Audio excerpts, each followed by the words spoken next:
James Deane, a young man from Castletown Roach, with the support of those around him, has made it his business to be the best at what he does.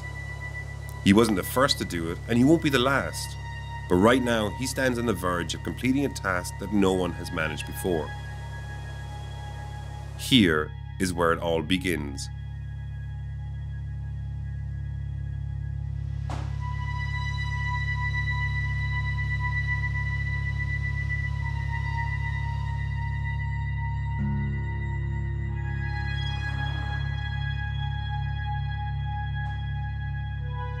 The Deanes run a family workshop maintaining, repairing and ultimately developing cars for both customers locally and further afield. What began as an outlet for Mike Deane Sr., affectionately known as Papa Deane, running autocross and rally cars in the 70s and 80s, has developed into one of the most renowned garages in the country. He actually didn't like drifting at the start. Really. I'll never forget. It was just rallying would have been Dad's main thing, you know, fuck, what's this all about, like, you know, had no real interest at all, and he'll tell you that himself. No, definitely not. I wasn't really interested.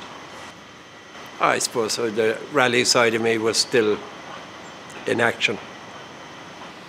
But no, I used to enjoy the navigating. That was good. Drive or navigate, one or the other. In the early days, there was very little a navigator had to do. Only make up the times because there was no pace notes. You were driving blind, that was it. The secret back then was to follow the tree lines and the telegraph poles and what way the wires were going. And you could tell the driver, there's a left coming up. You had to be cute. Rally, of course, is still very much alive and well in Ireland. But there's no denying that the emergence of a slightly more accessible form of motorsport has held the attention of the residents of County Cork for some time now. We just started doing it, and Mike was unreal, of course, at the start. You know, he was used to sliding cars and all that. He was the best at the time. And then Julian came along, of course, Smith, and Julian was unbelievable.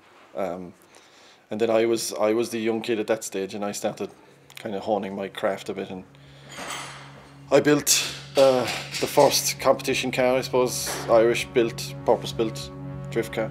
Oh, the first time they were driving in a field behind the house, and Michael Jr. was practicing, and he asked James if he wanted to have a go. I remember seeing James play the PlayStation when he was, well, he was still this tall. I was going to say that tall, but he was never that tall. I think he came out of Julian this tall.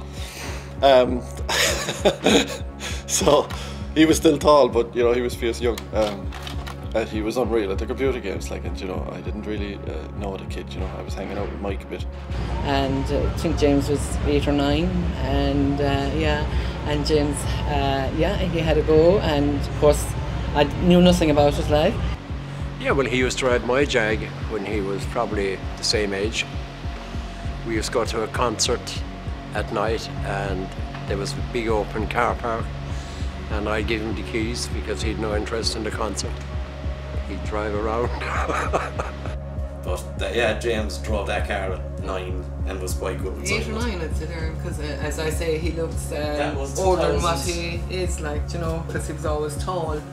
I said, do you want to drive it? He said he was more than eager, so he sat in and drove it, and Dave was after driving it, you know, and Laddie was better than Dave. Dave was a fully grown man, like, and James was better around the course that we done in the field.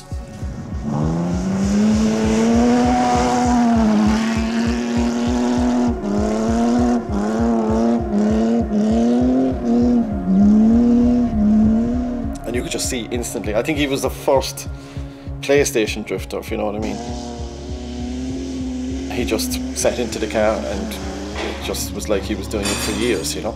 And you could see the potential straight away in a terrible car. And I guess back then we all learned to drive in pretty terrible cars, so I guess that made us maybe possibly a little bit better. We had no horsepower, you know, you had to be really committed, and you could see from a young age that he was just passionate.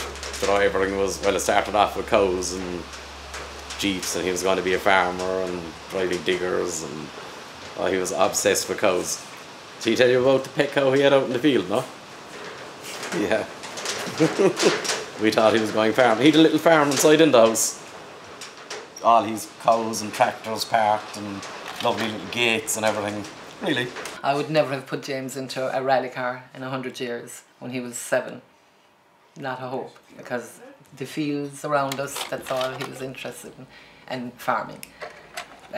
Silage and everything, and as I told Josh yesterday about coming home from Mondello one weekend, it was must have been early spring or whatever, April or something, and they were starting to cut the silage, and when we were going up, he said, "Oh God," he said, "I hope they don't have the silage done when I come back."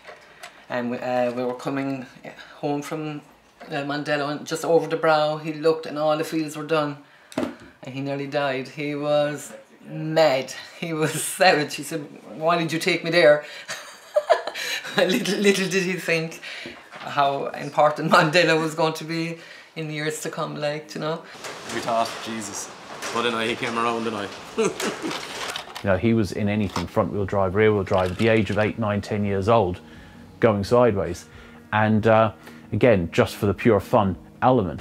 And when I see him in action, then I said, well, he's going to go places, because I knew he wasn't putting much of an effort in, and the equipment he had would have been very inferior to the people he was up against. You're basically developing a skill that by the time that he started competing in a Ford Sierra when he was 13, he already had 5 years going sideways driving experience, that bringing to the drifting kind of format and requirements means he was ahead of the game.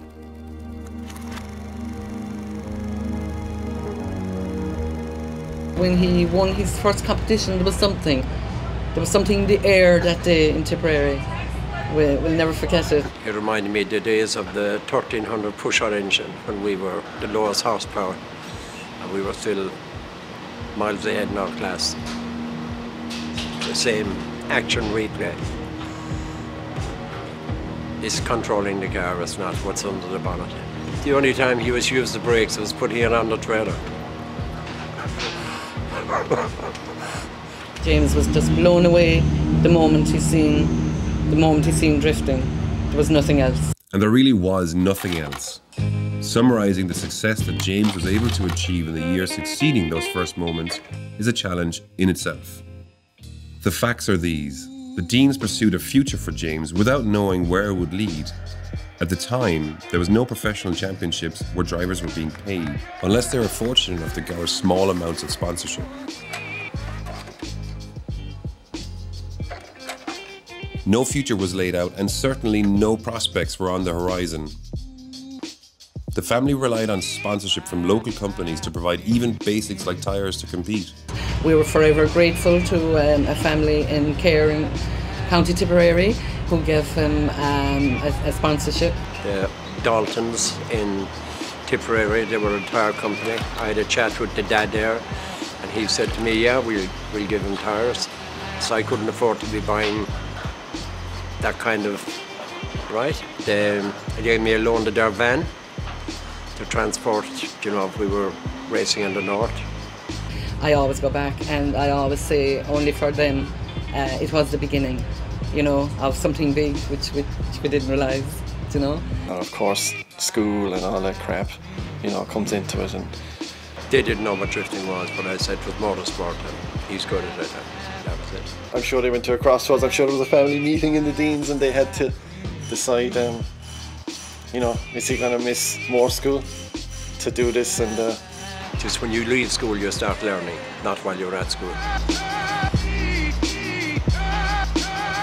You know, that's a fact. What followed is scarcely believable. Once James started winning, he just didn't stop.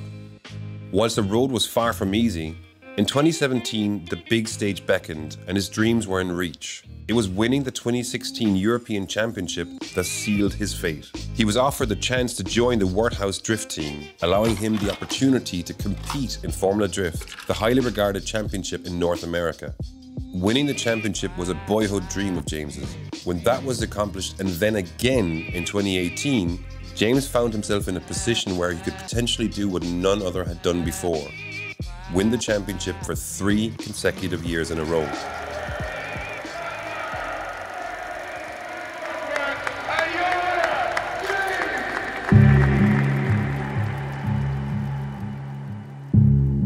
Long Beach is the historic starting point for the Formula Drift season. North of Huntington Beach in Los Angeles, California, the track adopts some of the street circuit setup of the annual IndyCar Grand Prix and boasts the closest proximity to action of the entire calendar.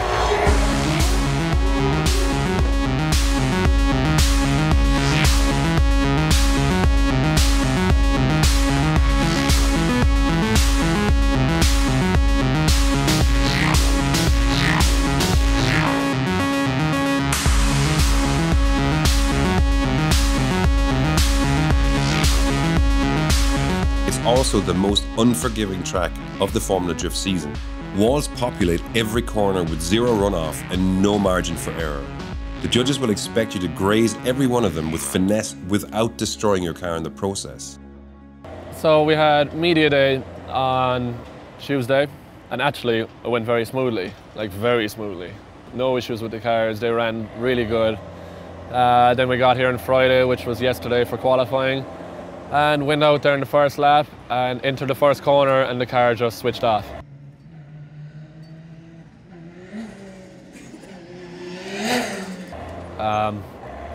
Couldn't figure out what it was, like rolled through half of the track, restarted again, went back. The guys couldn't really see what was going on. On the rev limiter again. I don't know, the nitrous is like it's sticking because the throttle's stuck. I tried to restart it and the car was pulling itself. They're checking the data on the laptop and it was weird. They changed some things, thought we fixed the problem, and then my next lap out, something else broke.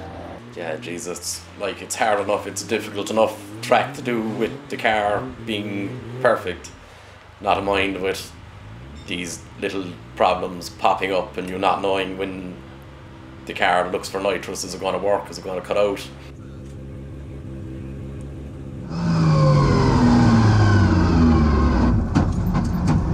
Guys, the power just went in the car again, the power just went.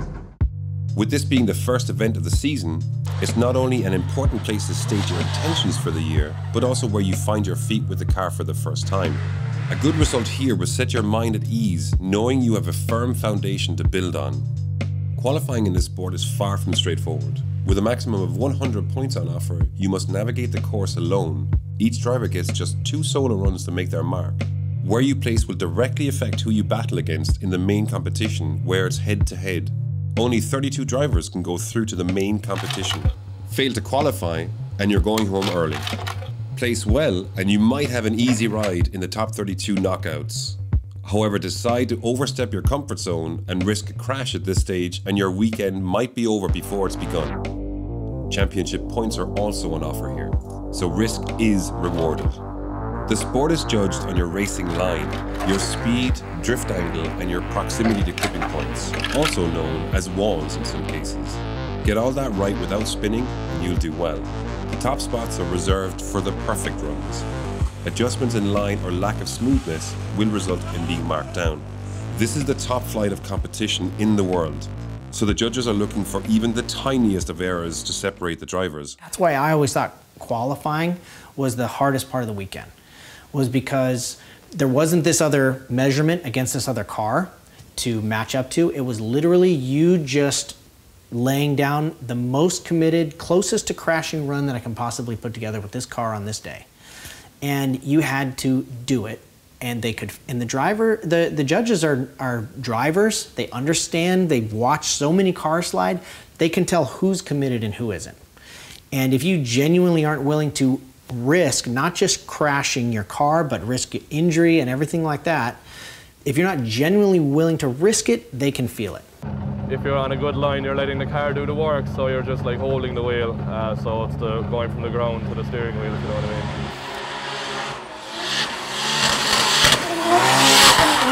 The fine line of a lot of these cars between insane levels of grip to carry speed, because another misunderstanding with a lot of people is that they think the drifting is about not having a rear end grip and controlling a car going sideways. But you can't have a 1,000 horsepower race car and not have an insane amount of rear end grip to actually control 1,000 horsepower. The components on a drift car aren't subject to warranty or thousands of miles of testing before being run out into competition. Testing is also expensive, and it requires the cars to be prepped ahead of the season. A luxury for those not shipping their cars from mainland Europe in time for the first round. 1,000 horsepower rivals the most powerful Formula 1 cars ever produced. When something isn't working as it should, the risk starts to outweigh the reward very quickly. So when you put all of these factors together and then you have an issue, like whether it's a suspension breakage or a steering irregularity or a engine running issue, you know, you're absolutely beside yourself. No matter how many I's you dot and T's you cross, things just don't go your way on some days, you know, and it's something always, you know, brings its head up on race day rather than on practice day, you know, so. Yeah, the steering is fine while leading, but it's when you have to make a correction while chasing, I'm sure. It doesn't like steering input from the wheel to the ground.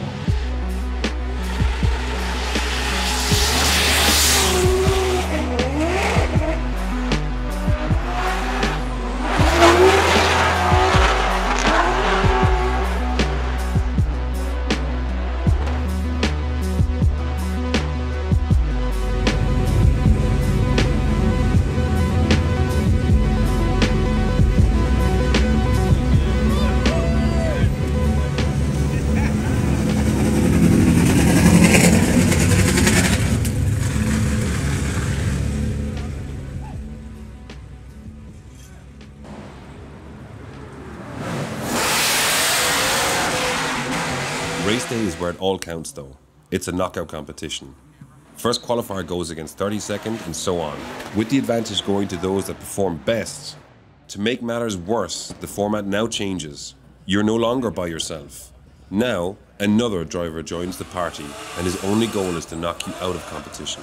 To win, you must better the other driver in both lead and chase run. The lead run is simple. You must do what you did in qualifying and forget what might be going on in your mirrors. The chase run is where things get a little bit more complicated. You now need to drive as close to the lead car as possible, matching their every move as you get blinded by smoke, deafened by noise, and hope they don't make a mistake when you're only inches away from them.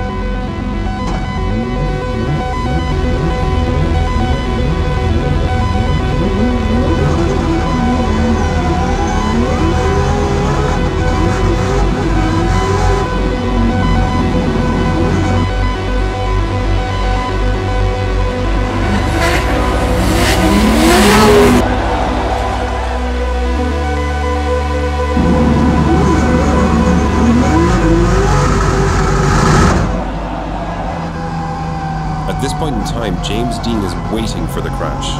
Dean Carney should be within inches of James's car when it cuts out. If the car cuts out mid-run, then it's essentially like jumping on the brake pedal when someone is tailgating you.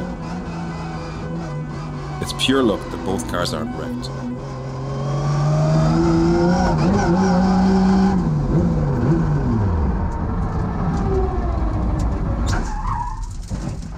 Cut out again! For fuck's sake! Tell the car to cut out. Dean's one behind you. I know, but I cut out.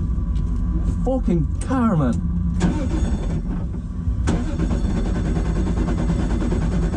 James Deane leads. Good launch for both these guys through that start chicane. Tip to tail, initiating. There's James Deane and Dean Carney right there. Oh, and there it is. Dean Carney spins, rotates. Oh, but James Deane comes to a halt. What happened here? There might have been contact. Let's take a look. Yeah, so there was a few changes between 2018 and going into last season, 2019. 2 new cars, because the original S chassis had done 2 seasons, and to be honest, they were quite beat up. Like, they did 2 back-to-back seasons in FD, driving as hard as possible, and they needed a refresh. The chassis in my S15 was a little bit shaken in the front and in the rear, and the team decided, okay, let's just, as those cars are shipping back to Europe, let's prepare 2 more chassis and then again switch all the parts over as soon as they got back. So it was quite a demanding task for the team to do that. And, you know, it was just the guys in Poland working on the cars, and you can only build 1 car at a time. So they were working on Peter's car, finished this car, and then they were working on my car, and time was running scarce. So they kind of slightly ran out of time towards the end before they had to ship them back to America. And this was probably one of the biggest issues that we had in 2019, was the fact that the first couple of rounds we were just chasing gremlins, and basically we weren't as prepared as we should have been in terms of the car being up to scratch. Here we go, the second half of this battle. Deane Carney, James Deane. Getting out to that touch and go area is Deane Carney, and James Deane chasing him down. Looks like that back window ready to fly right off as he got into that touch and go, and now James Deane, that looks more like the machine as opposed to what we saw earlier. Andy says James Deane, and Brian Eggert says James Deane. James Deane gets the win. Motorsport is plagued with mechanical failure. It comes with the territory when you're building cars to perform at maximum output and tolerances are stretched. Experience is a teacher though, and if there's one thing the Deane family isn't short on, it's motorsport experience. A lot of Papa Deane's background was a lot of the, again, more famous old school Irish names who, in the rallying in Ireland, is some of the most competitive in the world. Jesus, Irish tarmac champion cars that he built and maintained, and he would have been running a lot of the top lads in rallying, say in the early, mid-80s, you know. You had your locals back home in Ireland who would only do a handful of events per year, but they would do their local event, which would be an international event against international drivers, and they would be absolutely knocking the socks off them against works teams and that. So when you work out how a lot of that happened between the driver's skill, a lot of the machinery setup and wealth of knowledge came from Papa Deane, and again the Deane family. You don't get these white hairs for nothing.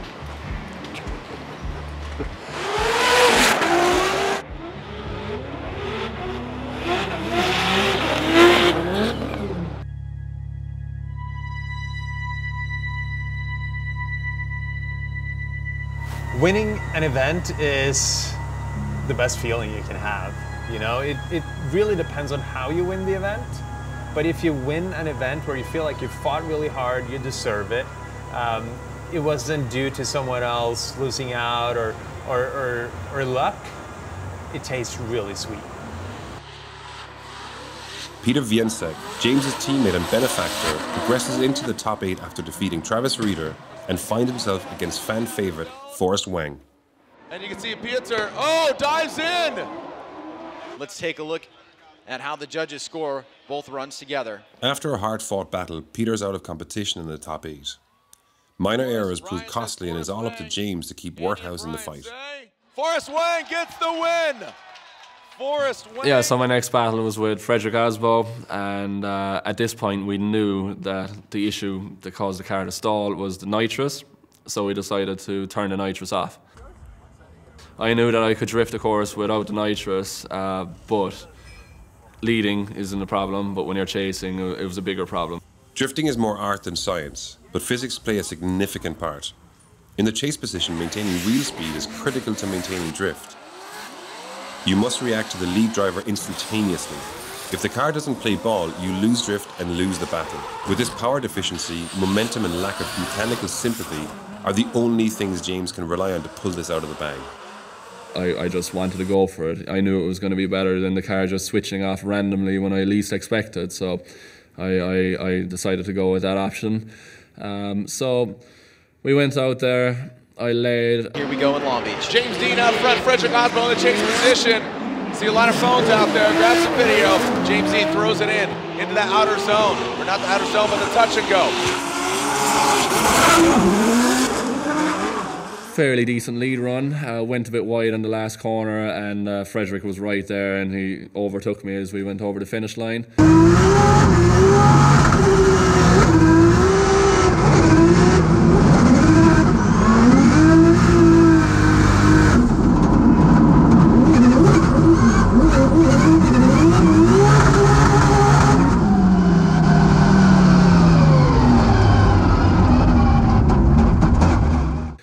But in the chase run, I tried to chase him as close as possible.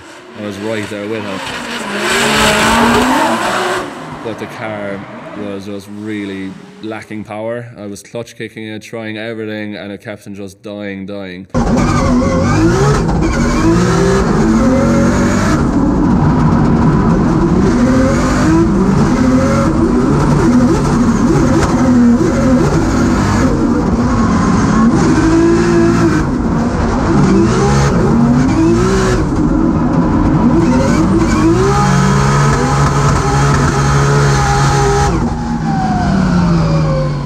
I didn't have free space in front of me, so the car needed all its momentum, and basically it didn't have enough power to pull off what I was trying to do behind the wheel. So it was a scrappy run, definitely not the way I wanted to start off, and Frederick managed to get the win.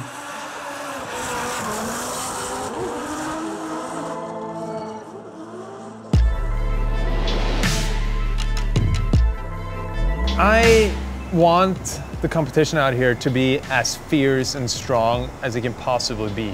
Because when you do win that championship, it's going to taste so much sweeter. Frederick Asbo followed his own dreams to compete in America off his own back, making the commitment to privately pursue success in 2008, the same year James made his US debut in the World Championships. However, Frederick, being older, had the ability to stay on in America.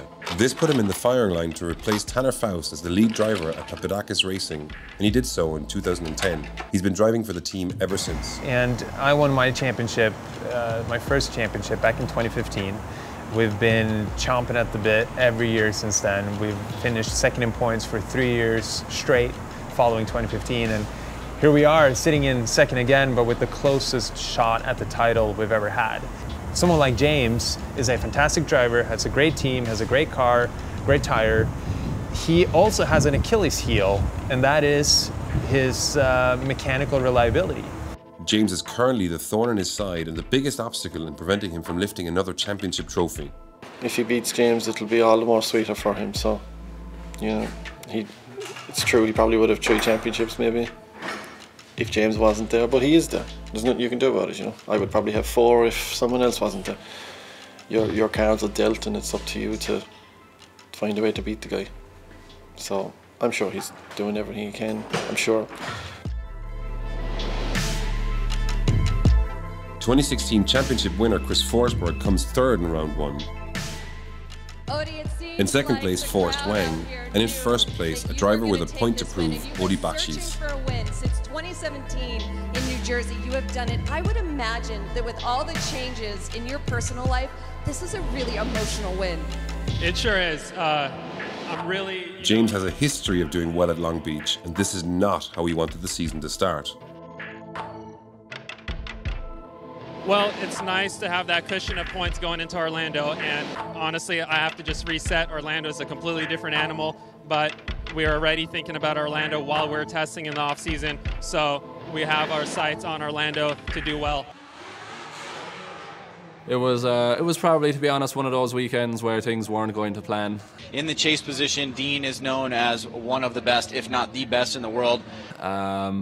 We had a number of power steering failures in practice, and it was just turning out to be another stressful day in the office. But to be honest, I felt like, right, I can put it together here. I just need to chase him hard and go from there. 370Z on Nexon Tires. James Deane chasing him down. Warnhouse Drift Team, Falcon Tires, S15. Oh boy! Contact right out of the gate as Forsberg initiates. I just didn't give him enough space, and, you know, the start of the year was definitely looking very shaky for us. James currently sits outside the top 5, and whilst it's early in the year, Odi Bakshis has won 2 rounds back-to-back. Even when things aren't going his way, he will try and pull something out of the bag to, you know, bring things around. The Deane family had always kept their circle close and managed their own affairs. This was the secret to their success. They needed to get James's championship campaign back on track to prevent things from going from bad to worse, and they always knew where to look if things went south.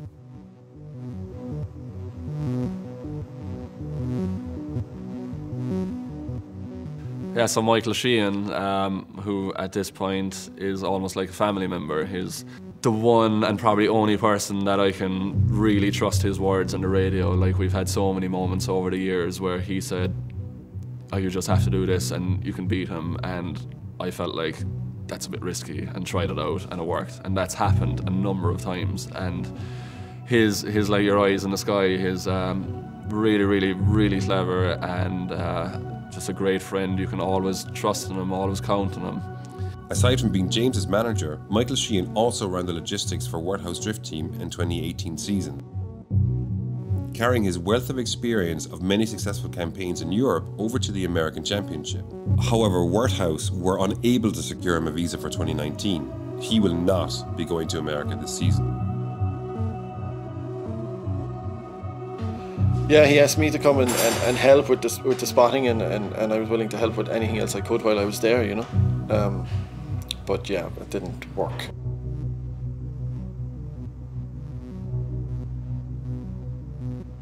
Is Homeland Security going watching this? I'm good. I'm swear I'm good. Like, yeah, that was disappointing. Drivers rely on spotters for a number of reasons. They can see what the driver cannot, specifically what's going on behind them. The higher qualifier in the battle gets to go first. The lead driver's main advantage is revealed here. If the chase driver makes a mistake behind you, the spotter lets you know. When it's your turn to chase, you might not have to pursue them as hard. You know what you're up against. Success is as much about knowing when to hold back as it is to push on. With the drivers relying on their reactions to navigate the course, the spotter has a direct line to their radio and tells them when to leave it all out there on the track or when unnecessary risk might mean catastrophe. Trust is imperative. I wanted to try and help if I could, which was nice to have, you know, have it come full circle. I guess it would have been cool. Darren McNamara played an integral role in getting James to America after his invite to the World Championships in 2008, encouraging Falcon Tire to get James in for a guest drive in the Formula Drift 2010 season, his official debut. Famously, the relegated demo car that was to spare for James was less than ideal for competition. After witnessing James struggling, Darren came to his aid and helped fix the car. With the help of Mike Deane Sr., the car was cobbled together and James ended up beating Darren in Long Beach, much to the frustration of the team boss. But of course, being Irish and stuff, we didn't do it the correct way, I guess. So, yeah, I was stopped, you know, by Homeland Security. They weren't happy that I was going over to be part of a team was the official thing, you know. So, without getting too deep into it. Which was unfortunate, you know. I guess, look, I was going over to help James, you know, but so I was being part of a team and stuff, but it was harsh. So they turned me away, and now I'm under a little bit of pressure to get back into America if I would like to, which is unfortunate, but fuck it. It's round 3, Road Atlanta, Formula Drift weekend. James's older brothers tag in and out of competition in America. Mike stays home in Ireland this time around because he has multiple cars to support at the Irish Drift Championship in Dublin, and the family business does not stop just because James is away competing. That was a great switch back there. Got right in the pocket, did not fall off. And right there on that last transition, you can see both drivers starting to maintain that much quicker speed through the finish line. Whoever wins goes against Ryan Turk in the finals. Whoever loses gets 3rd place here at round 3 of the Formula Drift Black Magic Pro Championship. It was frustrating because it would have been nice, and if I could have helped him in any way, and if I could have improved any aspect of it to make him any sort of percentage more comfortable or better, then it obviously would have been amazing. Who is going against Ryan Turk? Do we have a winner, or is it going one more time? Slide up left for James Deane or right for Frederick Osbo. Andy says Osbo. Brian says one more time, and Brian says... I wanted to be part of that, but maybe some other time. Frederick Osbo!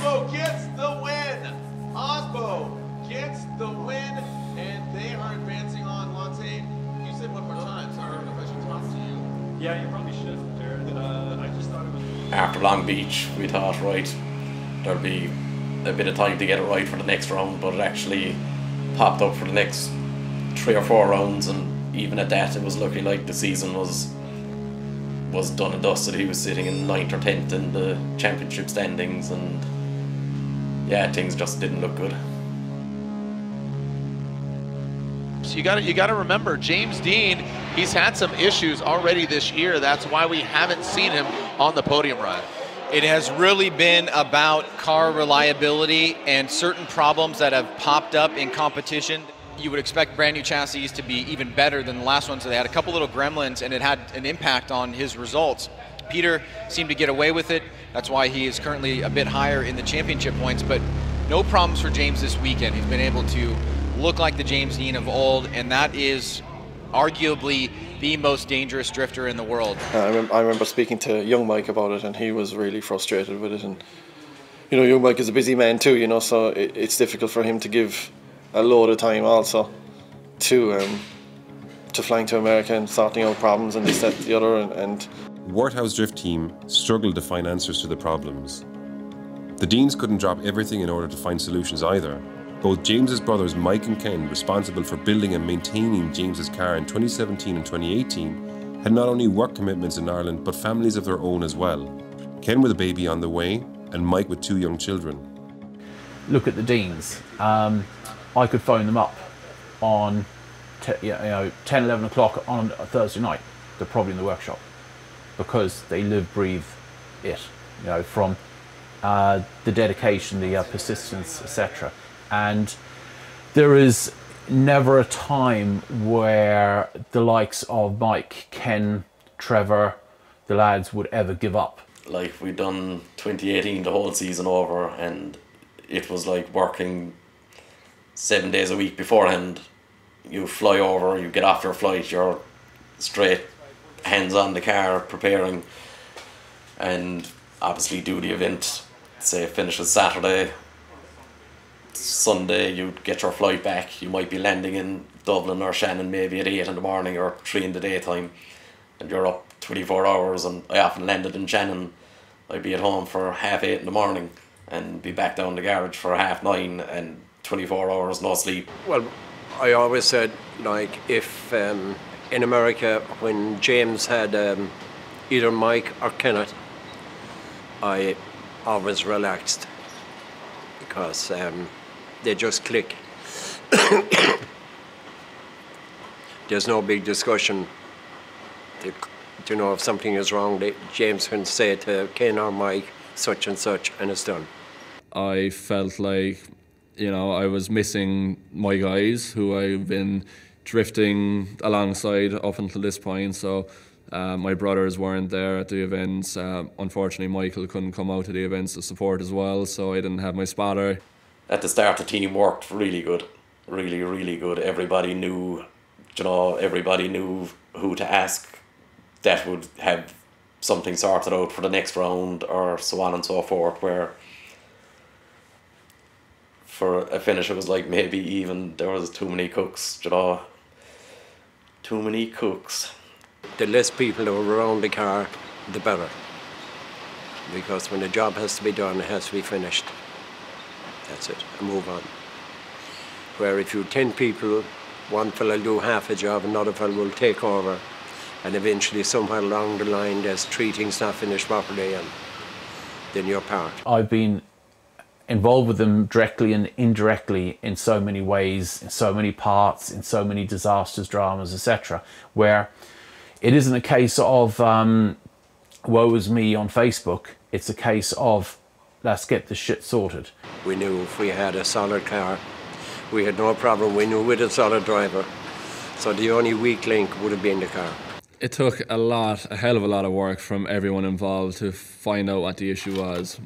We changed ECUs, wiring looms, all the sensors, adjusting the tune on the car, different rev limiters, changing the parameters, and the weirdest thing was Peter's car is running the exact same as my car, and he doesn't have any issues. So all the same settings, all the same everything, but he doesn't have issues. Things were going all his way at the start of the year, to be fair. very much so on the first two rounds, definitely. But then like that, when you have different people on the podium and the lads get knocked out early, it was kind of helping James along also, because he was still banging in results, not his usual, but he was plugging away, he was clawing and Fortunately for James, the fate of the other drivers in contention for the championship were beginning to get mixed results. Despite James not standing in the top step of the podium, he was doing enough to stay within reach of the possibility of doing what no one else had done before. Then things started looking up. Next thing we knew, he was in with a shot for it, which was amazing for a start of the year that anyone else would have written off. And it turned the whole thing around.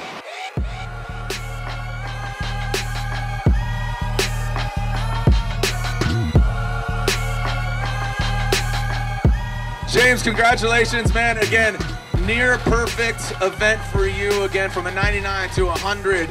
And then one more time. But again, kryptonite. Something in that Mustang, man. Unbelievable. Oh man, it was absolutely crazy night. As Chris said, some amazing battles. Really good weekend for us. Like, I've been just enjoying every lap. I really enjoy this track. It's fast, it's dangerous, you know, especially at night time. The visibility is crazy. Chasing Chelsea was probably the hardest chase driving I've ever did.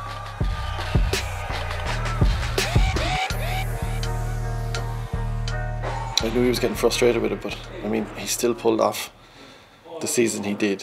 You know, just being the talent that he is, he turned it all around, and it was I'm sure it was a tough year for him, and you know, reliability things that he wasn't having before.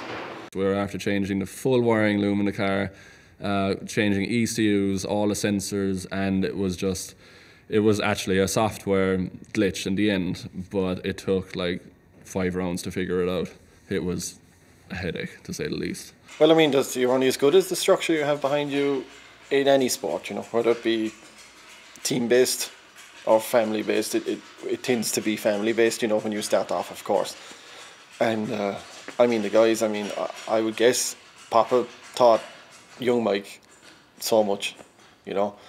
And young Mike is a genius with cars, you know. And that's a big factor of him helping James. I mean, you don't see James's cars break down, and there's a reason for that, you know, and I can appreciate that with what I do here, you know. So I think young Mike is just a fantastic mechanic and almost engineer, even self-taught, you know. He's excellent at what he does. Mike, of course, played a large part in James's success to date. A success story ridiculous as it is to say, we've been modest about so far. Mike played no bigger or smaller part than anyone else in the Deane family.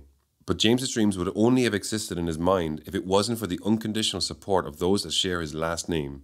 Now, at this point in the story, it becomes important to understand just what is at stake going into the last round of the Formula Drift Championship in 2019. For that, we must go back to James's debut season in 2017. Like that, only for Peter was the biggest stepping stone, you know, Peter, the team, the whole lot, to actually get to FD, which was a dream of James's from day one. It was always FD, you know, that's where he wanted to be. And, you know, it was absolutely a pleasure to be so involved in the first car and building it. And our job here, exactly where that car is where James's was built. So all the lads mucked in, Ken, Mike, Trevor, myself, everyone, Chris, we all got stuck in and produced a good car. Despite James's success in Europe, winning back-to-back championships, no one could have predicted what was going to happen when he returned to US competition. He might have been away honing his skills, but with a 7-year absence, so had everybody else. The cars had gone from 500 horsepower averages to now near 1,000 horsepower, rivaling the most powerful production motorsports on the planet. The costs involved in building a competitive race car went from tens of thousands to hundreds of thousands. This was a different ballgame altogether. To Formula Drift fans, James was a rookie once again. I asked him how did it go for him. He said insane, and I think that adrenaline is still pumping through you. Yeah, especially when I just got the news that my next battle is against 2016 champion Chris Forsberg. So I'll take that. For my first FD event back in 7 years, that's better than what I could ever ask for. So we're gonna push hard, see what happens. Yeah, man, it's a dream weekend for me so far. I haven't driven against him, not only in practice, but in 5 or 6 years. Last time when he was in an S15 in Formula Drift back in 2010, but that was ages ago. It barely even counts now. So, yeah, it's a whole new ball game, and we're gonna see, you know, let the best man win. Everything we could think of went into it, you know, and to go over, and like I said before, the first round to get a podium was just, to win the first round was just like, you'd have to pinch yourself to see, geez, is this really after happening? From Ireland, James Deane in the Warthouse Falcon Tires, Sylvia S15 takes it to the top in a near perfect performance. James Deane is your victor, re-entering Formula Drift competition as Peter and Dean Carney congratulate him. In our wildest dreams, we never thought, we thought maybe a year, a couple of, you know, a year or two at least, you know, before anything positive. He was happy just to get one carbon fibre trophy. That was his game, and just to learn from the first year to take it into the next year, you know.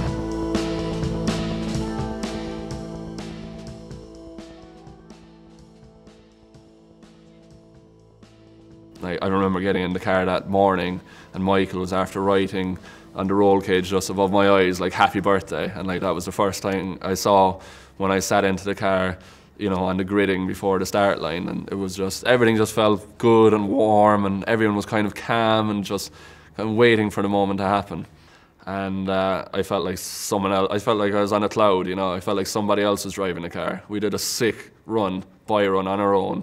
I ran the wall all the way around, got to clipping points, did all the inner bank, like, the car was on the rev limiter from start to finish, did a massive 360 in front of the crowd, and yeah, the car was the hottest the car ever got that whole entire season in just one lap, blew the tyres off it, and it just felt like the biggest weight was lifted off my shoulders. I couldn't believe that I managed to win Formula Drift Championship and an Irish person has won this American championship. It was just unbelievable. Like, it was the best day of my life, simple as.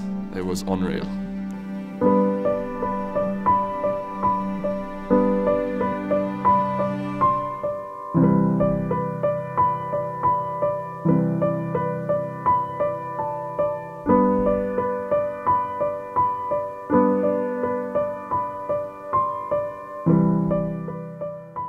It was just absolutely a dream, and especially with Worthouse Drift Team. They were so supportive, Peter and his father. I used to meet him regularly when James was racing in Europe against Peter. We'd meet, have a meal, have a chat. We definitely could not have done it. It was the right package. I'm sure he got offered other things before that, but he always said he wouldn't go unless it was a complete package because he couldn't afford it, number one. But I never thought that he would actually, but you know, that he would go for it. You know, and you'd only be fooling yourself. And then he did it. You know, so you needed that support behind you. I think at the start a lot of the Americans were kind of reckoning it was luck and this, that and the other thing, but I think at the end of the year that kind of all changed. Definitely at the end of the second year.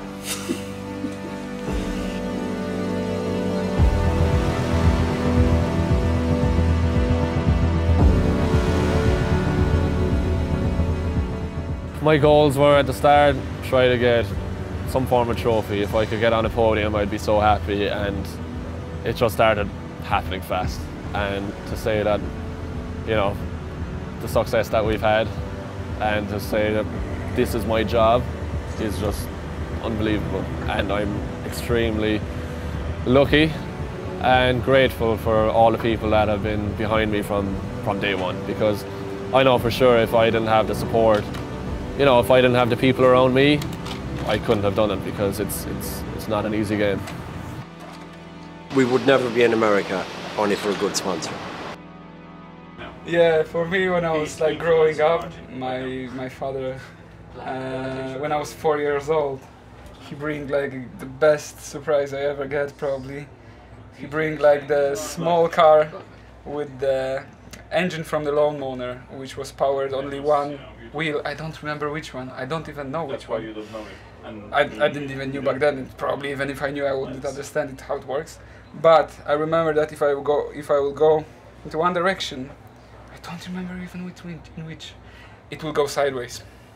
And it wasn't even sideways, like you know, turning and dying, you know. But this split second when it loses like a bit of the back end, it inspires me to actually do something more with driving, you know, just. And I didn't know even if there is anything in which I can express that, you know. I was thinking that rally is the only way to do it, so I was dreaming about rallying. And then when I was in middle school, I experienced that's a thing like drifting exists, and since then I didn't dream about anything else. I can remember back to when we managed to win the first Formula Drift Championship in 2017. That was like all my Christmases coming together at once. It was absolutely unbelievable. It was my biggest dream I managed to achieve, and I honestly never really expected that we would get that far, and it just blew my mind. And to go back to back last year was absolutely incredible. But now this year it's so tight at the top. It's anyone's game between myself, Frederick, or Peter. And personally, I know like Peter's a happy man when his, you know, things aren't going the best. But if he managed to win the championship, I think he would just explode with excitement, and I'd be the happiest, you know, person to support him and see that happen to him. It's as much Peter's dream to win the Formula Drift Championship as it is any other driver, and going into the last round of the championship, he sits in third position behind James Deane and Frederick Asbo.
Despite being ahead in points, the championship is far from a done deal. James has never placed better than third at this track, and Frederick is going to do whatever he can to get a hold of another championship trophy.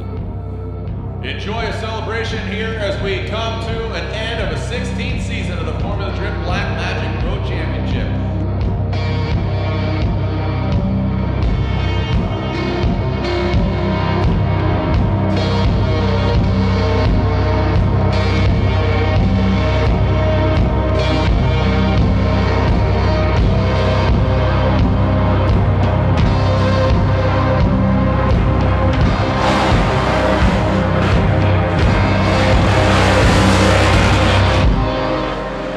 Talking about such an interesting situation here. Every year it seems in the championship chase, 7-8 different rounds, always comes down to this final round. James and Peter both appear to be feeling the pressure of competition as qualifying results come in. They are usually expected to be well inside the top 5, but coming in as 6th and 7th leads to uncertainty going into competition. I was bouncing off those roads way too much.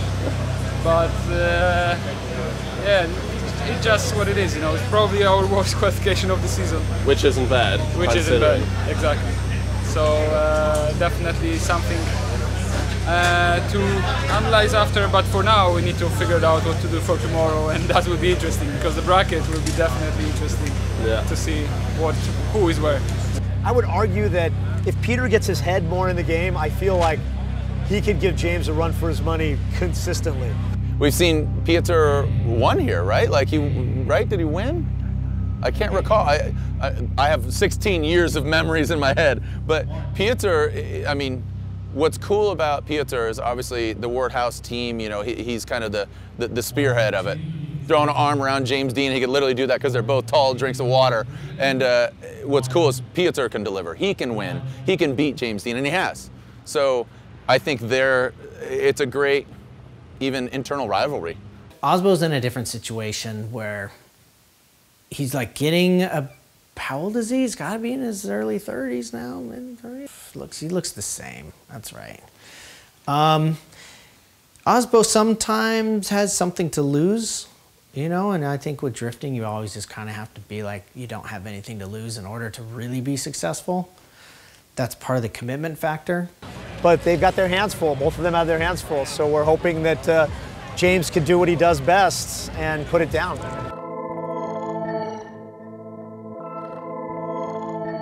Like, #1 qualifier goes against number 32 qualifier, and so on.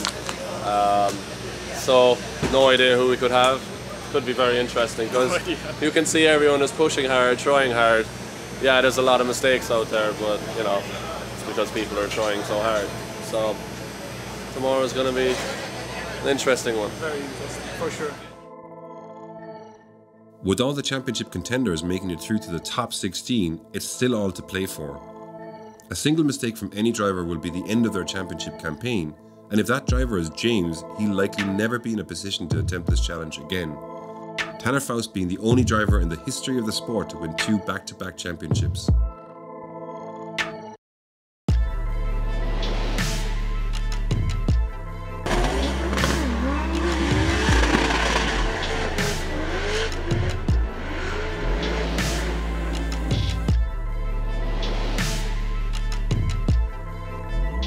Peter, having crashed into Frederick Asbo at the last round in Texas, put a lot of pressure on Asbo's team to get the car ready for this event.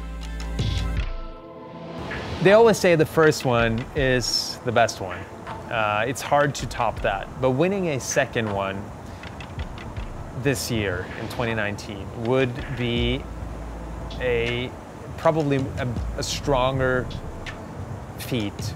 I'm really looking forward between the battle Asbo and Piotr.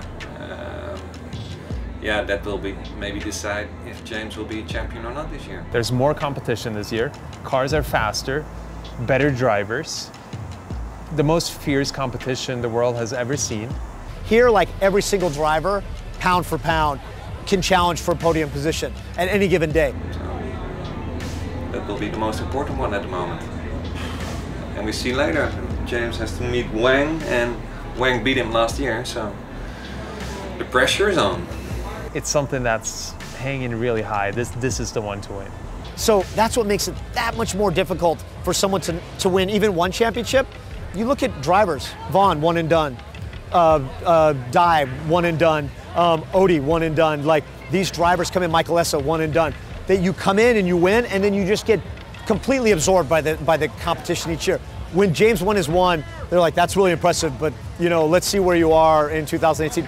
Did it again in handy fashion last year. So if he does it this year, unprecedented on multiple levels, and even more so in the level of competition that we have in today's field. Drift Alliance battle, Chris the Force Forsberg, Vaughn Gittin Jr. The second half of this battle, here we go. Vaughn Gittin Jr. throws it in, dropped down quite a bit. Got middle of the bank, Chris Forsberg keeps the pace. That's that inside flip. Whoa, buddy, Chris Forsberg goes into the wall. As Vaughn Gittin Jr.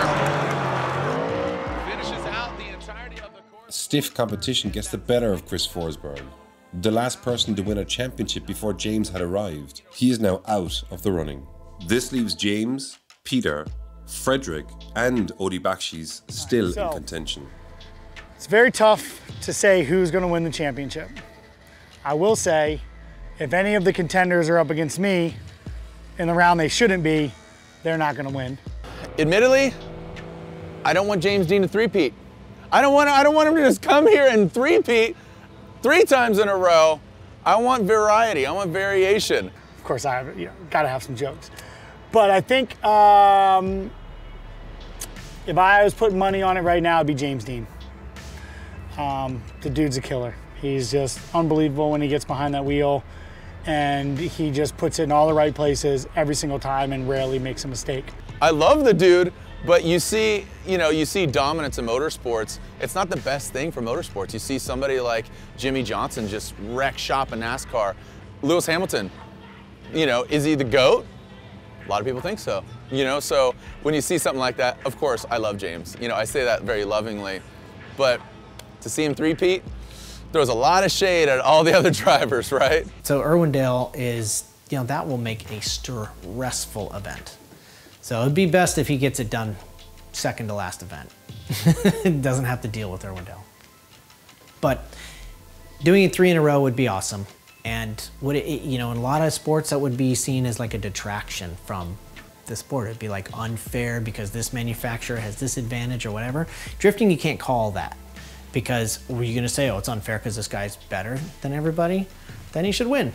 That's how it is. So, at least there's 3 championships in a row in virtually any other motorsport would be a big issue for all the other teams. But in drifting, you gotta just shut up and put up because it's just the driver beating you.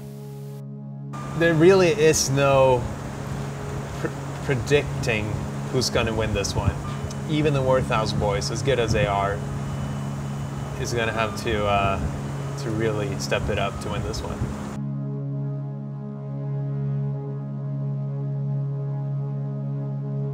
Coming to us from Poland, he's won here before in his 3rd season of the Formula Drift Championship. It's the Candyman, Peter Visser!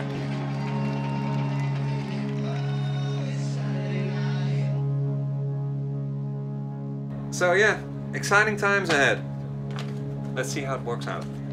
Here we go. Peter Visick initiates. Frederick Osbo right there in the Rockstar Energy Drink. Next entire Toyota racing Toyota Corolla. Peter Visick coming down on the bank into that inside front clip. Osbo a little bit off now into that second outer zone. Peter Visick and Osbo. Poland versus Norway. Now coming through that second outside zone. Tightens up to the front clip. Now to the outside zone.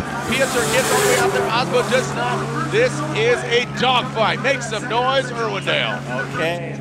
That was awesome. Look at Osbo pacing him down the back straight. Right with him there. He is competitive. He's not just kind of funding the program. He is definitely a competitor, a champion, a contender for the championship. Frederick Osbo, Peter Visick right there. Look at Peter Visick grinding those Falcon tires in the door of that Toyota Corolla hatchback. Transition now to that second outer zone. How are they going to handle him? Into the second outer zone. Peter Visick runs into the door of that Toyota Corolla. Visick makes his presence felt, and Candyman dropping some sweetness on the side of that Corolla. Make some noise, Irwindale. Woo! Entertainment on hand here as Osbo down.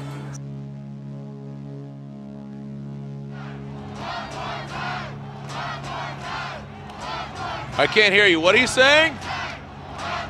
This track is, I would say, the toughest drift track in the world. I've been drifting for 13 years now, and this is the track every time I come back to it. I'm like, okay, we gotta really you gotta put everything you've learned over your entire drift career and put it into practice at this track. All right, slide him left for Osbo, right for Peter Visick. Keep him in the middle for one more time, and Peter Visick gets the win. Peter, Ryan, Osbo's championship hopes? Yeah. Pretty much out the window, Lantain. I haven't quite mastered it yet. So we got a 3rd place there in 2017, but never higher. Last year it came down to the finals with Frederick and I. James was waiting. I think I saw him turn whiter than he is. James is up against Forrest Wang in his next battle. Last year he lost to Forrest Wang at this very track at this stage of competition. That meant he was powerless to alter his fate and could do nothing but watch as the event unfolded. Battles commenced in front of him as Frederick went on to the finals against Vaughn Gittin Jr. Vaughn beating Frederick clinched the championship for James in 2018 with only 4 points separating 1st and 2nd place. Top 16 will finish with 513 points. That puts him at that 20-point differential that we talked about at the show open. Peter Visick moving on into the Great 8 against Ken Gucci has moved up a few points to 482. And as we look at this next battle coming up, if James Deane were to win here, it would be basically impossible for the other contenders to win the championship, even if they win. So if he moves on into the Great 8, this would be, I'll double check this, but this would be the championship for James Deane. It's anyone's game today, anybody's.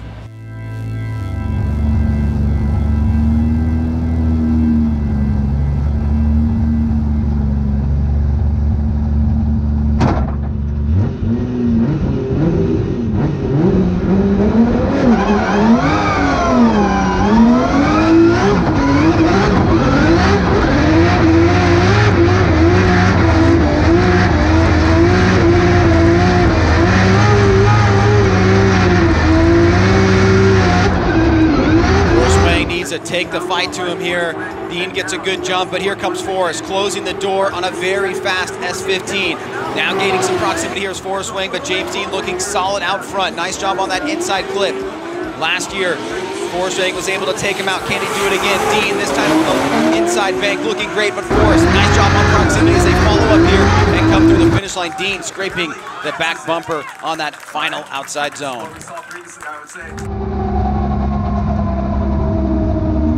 James Deane took a hiatus from Formula Drift here in the States. He's your Drift Master champion. Now here he is. James Deane is going for 3 times in a row in the Formula Drift Black Magic Pro Championship. Forrest Wang would love to defeat him. He did it here last year. Forrest Wang initiates. James the Machine Deane right there in tow. It's an S15 battle. James Deane not having the angle that Forrest Wang has, but now has that proximity. Transitions past the inside clip. James Deane shallows up on that transition. Forrest Wang delivering massive angle there on that second outer zone. Look at James Deane, he dives in fairly shallow.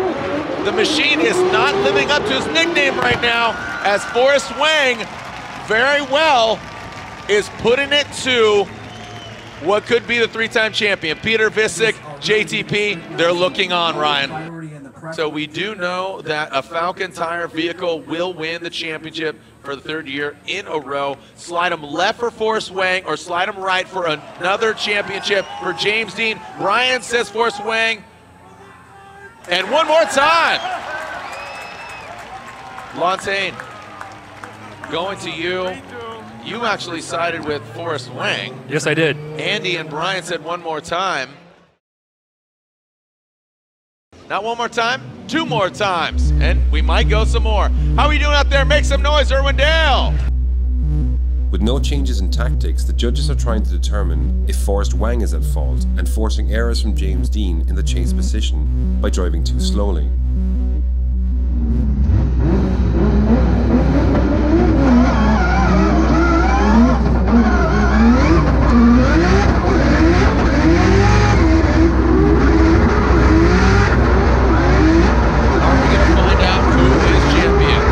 Send it, Irwindale. Forrest Wang out front.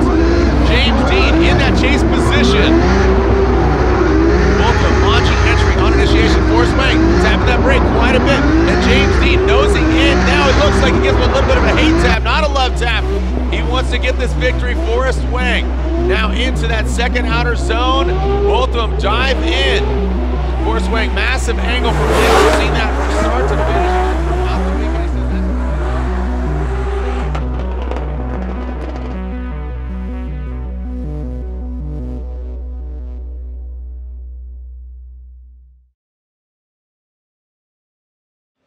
We are about to find out.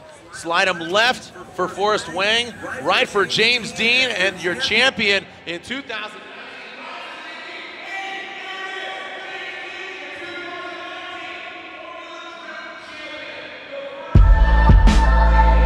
Ryan says James Deane. Andy, there it is. James Deane is your 2019 Formula Drift champion.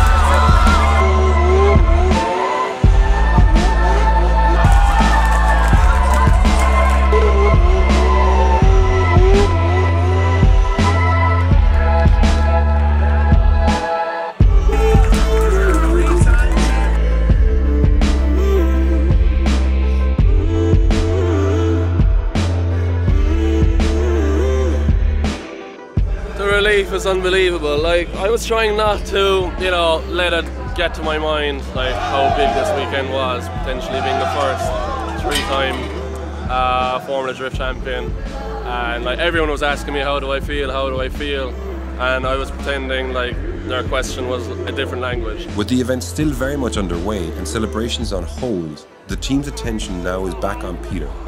If Peter goes on to win the event, he can come second in the championship, securing a Worthouse Drift Team 1-2, another first in competition.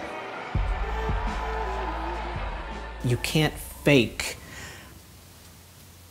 how desperate you are to catch up to this other car, or how desperate you are to run away from this other car, or how committed you are in this corner. You can't fake it. I have huge respect for the drivers. Because I know what they're laying on the line, even if the fans don't. If he progresses through to the next battle, he will go against his teammate. As Gucci initiates on that outer zone, Visick, there's that lacking of the angle. Oh, we see a little tap there, and the attitude of Ken Gucci's car does get disrupted, but he continues on pace. Woo! And that threw off Peter Visick.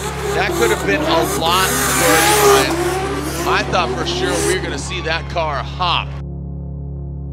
It's been a long time coming. And here at this iconic track that is the House of Drift, the champion was crowned, making history for the first ever three-peat. But winning here at this track, it's an Achilles 1 and 2 with Falking rounding out the podium. Your winner at the House of Drift 2019, the final round of the Formula Drift Black Magic Pro Championship. The winner is Ken Gucci, unanimously gets the win in the Ready Performance Toyota Racing. Toyota 86, the OG original Gucci, Kenshiro Gucci, gets the win. An unbelievable celebration for Ken Gucci. Ken Gucci overwhelmed with emotion because it has been since 2005 that you've been looking for a win. Ken Gucci, I am so proud for you. This is an incredible moment. Yeah, 2005 that's a long time ago. I mean, I almost forgot what this felt like, but holy cow. I mean, I gotta give it to all my fans. You guys have stuck through it all my career. My team was amazing.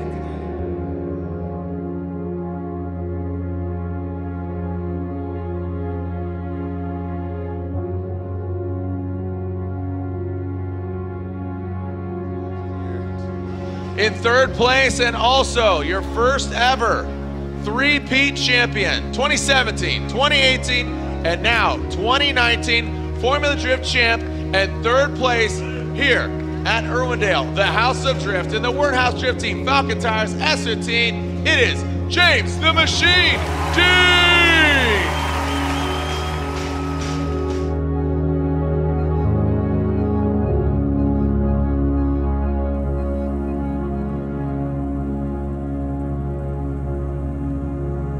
We have solidified a champion in James Deane. The three-peat has happened for the first time ever in FD history.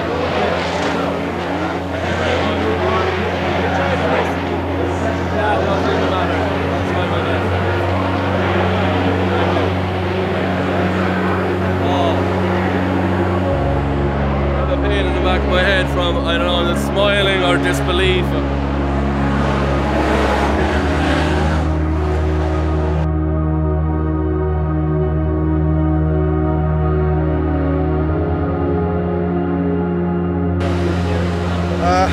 I couldn't have hoped for more. I think exhausting season, really exhausting. Very difficult beginning of the season. Then we're back there. So yeah, I'm very happy. Yeah.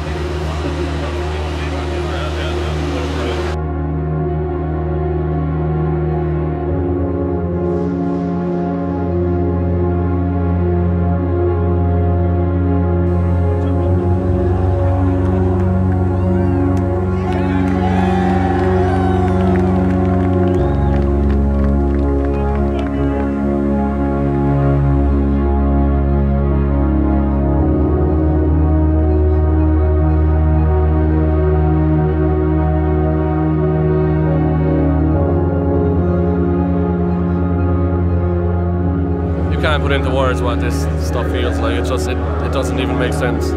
I'll probably wake up someday and I'm still in school or something. Yeah.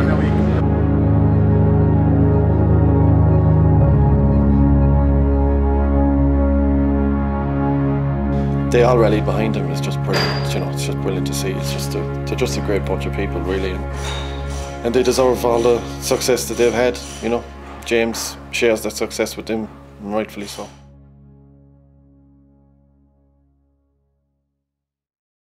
You can't stop. If you win one event, I mean, it's a huge relief for about 7 minutes. And then the focus is on doing it again. Because honestly, there's a feeling that you get at the moment that you've just congratulated yourself. I mean, you congratulate your team and you're genuinely thankful for everything that everybody put into that and that you're all benefiting from. But the moment that you congratulate yourself, you're content. And it's great to be content in parts of your life, to find some balance and find happiness. But when you're in competition, you cannot be content, ever, in my opinion. The benefit of the winning wasn't to be, great, we won, now we don't have to do this anymore. We can focus on less stressful things. The benefit of the winning was that I got to go do other things in the industry also. And those were all competitive too. So, I mean, TV and stunt driving and all that stuff, there's always a little bit of competition. So, yeah, you got to stay hungry in everything you do, I think. Otherwise, you're retired.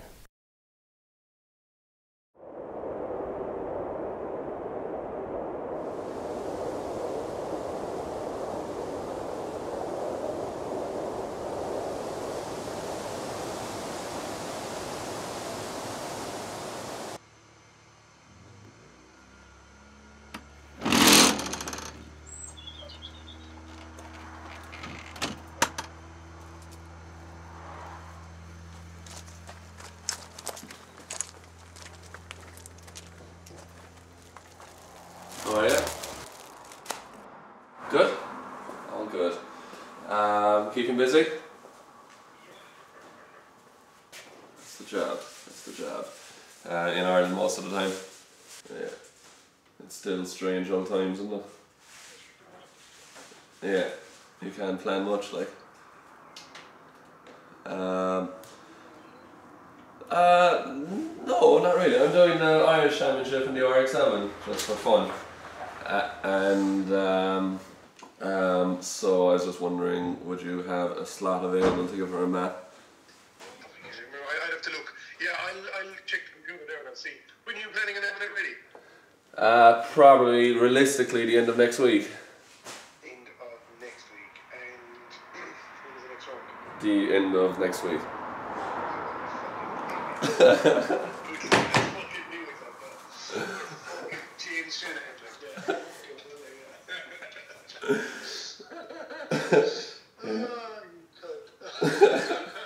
That's why I count on you.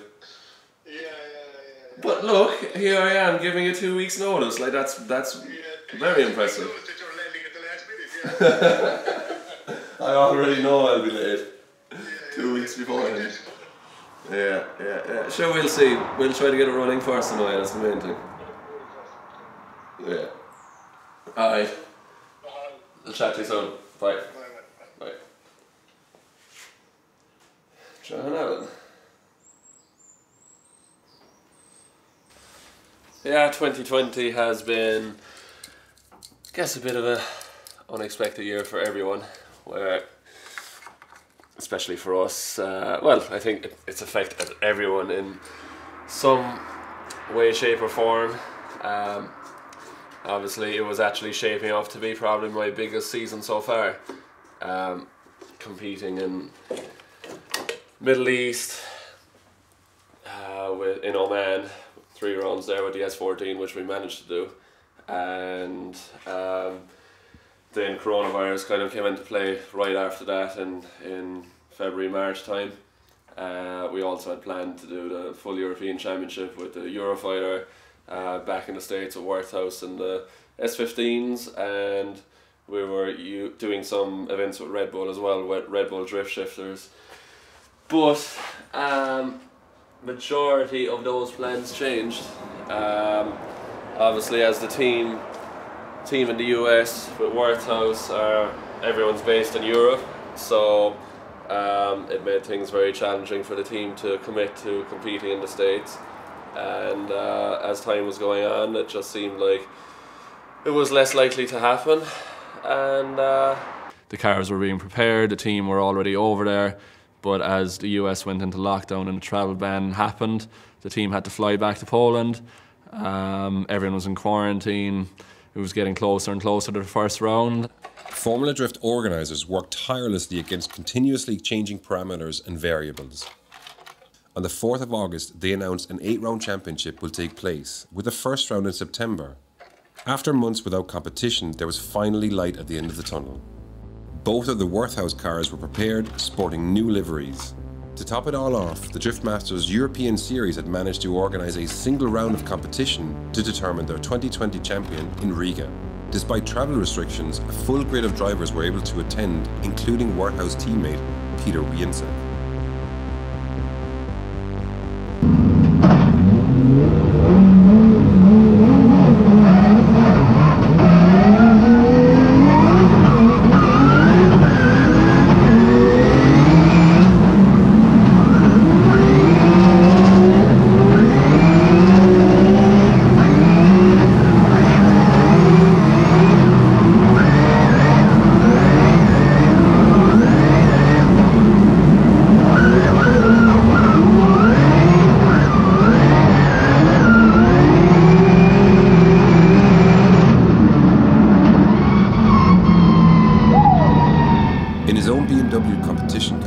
Built in his own backyard, James gets to drive in competition for the first time in 2020 after winning the Oman Drifting Championship in January 7 months earlier. We are just back in from the podium and I am the happiest man alive right now. We just managed to win Driftmasters in Riga. What an amazing event. It was only 1 week after James's win in Riga, he receives news that would change everything.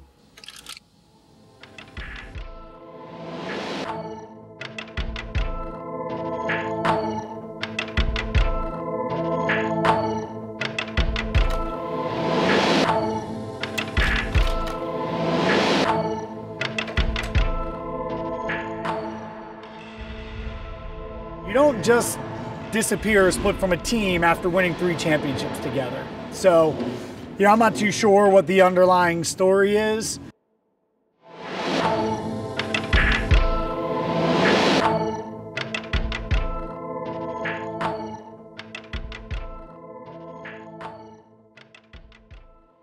It was like, it was a weird one, to be honest. You know, it was already a challenging year, and it's like some form of almost breakup, you know what I mean? It's, we've done so much together and had some of the best days of our lives together doing what we love, and that was definitely something I probably didn't see coming at the start of the year, but, you know, things often change. They had a great relationship, you know, but who knows, you know, if there was any frustrations behind the scene, I don't know. That's a question for James, but it'd be an interesting answer too, wouldn't it? Peter called me and he told me very honestly and openly that he doesn't know what direction they're going in as a team, and he said that he wants to give me as much time as possible to, you know, figure out my own plans for the future. I mean, you can open a can of worms there if you want. You know, who knows for sure? I mean, it definitely looked from the outside that, you know, there was only one car giving trouble, and now I guess you can, with what we know now, maybe you can look back and put 2 and 2 together. At the time, you really couldn't, you know. But it's a difficult accusation to make. You know, I think that James arguably, well, at this point, without a doubt, I mean, he's on a global scale the most successful competitive drifter, I believe, in the world. And so, you know, for that to not be him, to not be in the top series in the world, you know, there's something missing. This news is obviously a huge blow. It'll now be impossible to defend his title in Formula Drift in 2020 as the championship goes ahead in James's absence, just 2 weeks after the announcement was made by Worthouse. James now has some serious decisions to make. Attempting to form his own team, whilst possible, will potentially cost hundreds of thousands. James has always maintained a great relationship with sponsors, but with only months to raise funds, it'll be a tall order if this is the route he decides to take. I started 15, I'm 29 in 2 weeks. It's a good few years drifting, and when I stop, I really miss it.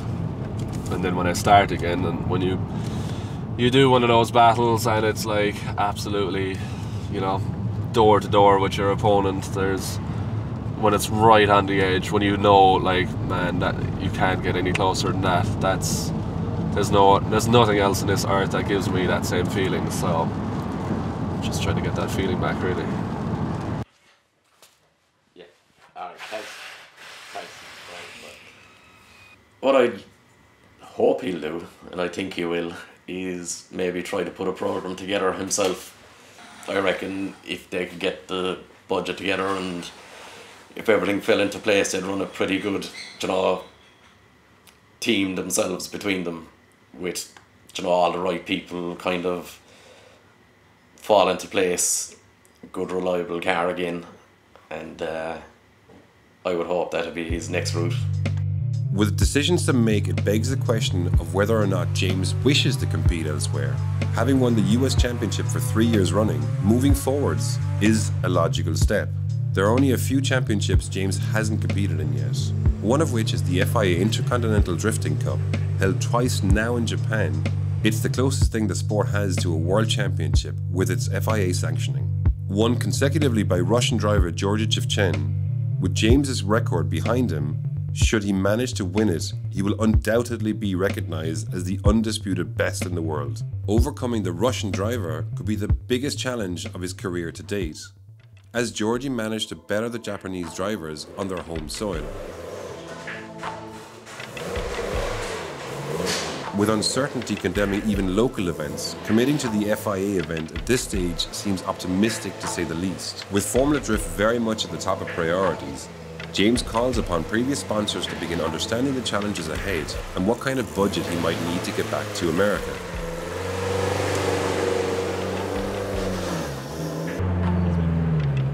Yeah, there's been quite a bit of speculation as to, you know, obviously the news came out that we're not doing Formula Drift and the team Workhouse is parting ways. I'm no longer driving with them in the future.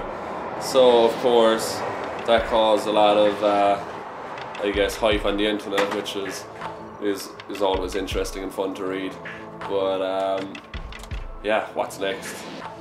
That is the $1 million question. Equipped with a stable of cars James has used over the duration of his career, firepower certainly isn't in short supply, but if any lessons have been learned from the past, it's that having the right infrastructure for an international program will make the difference between success and struggle. The expectations are to win, and compromises at this stage will mean trouble later on. The requirements are massive. Logistics, spares packages, an expert crew of mechanics, let alone the finances to keep all of that show on the road. Whether James will pursue Formula Drift or be tempted by other challenges in other nations, time will tell. Going back when it was announced that Workhouse and I were splitting and we're not doing 2020 Formula Drift, when that news went public, Vaughn was actually the first person to message my phone, and he basically sent me a message. "What's up, James? What happened?"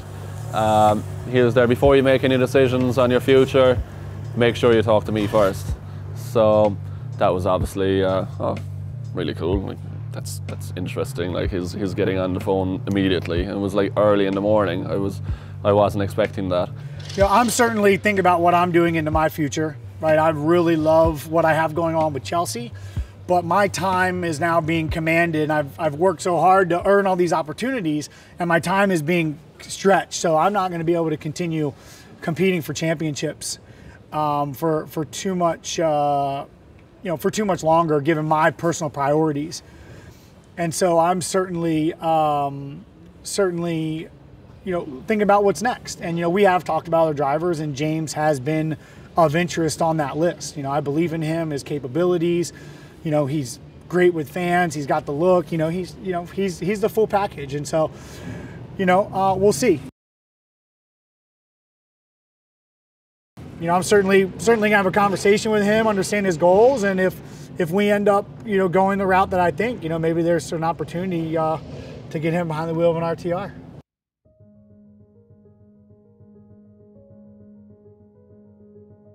Vaughn Gittin Jr. and the RTR team have all the resources required to put a package together for James.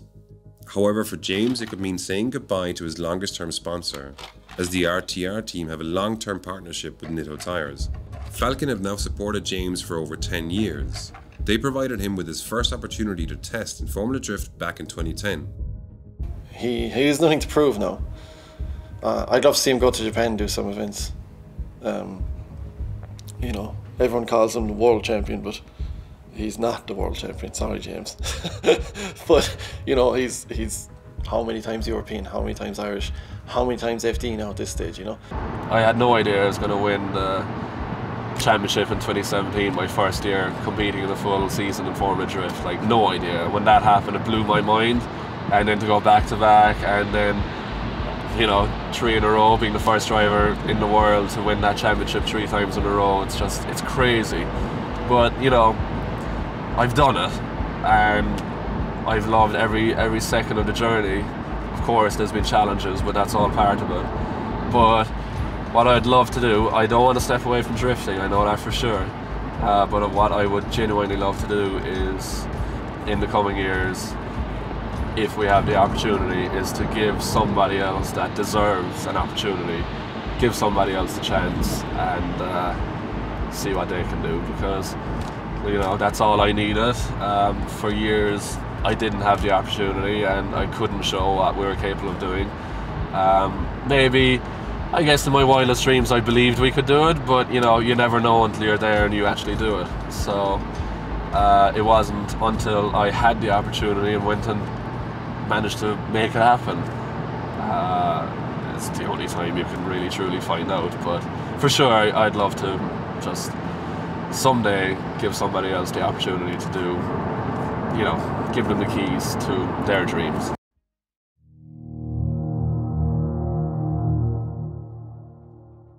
Vaughn Gittin Jr. is your 2020 Formula Drift Pro Champion.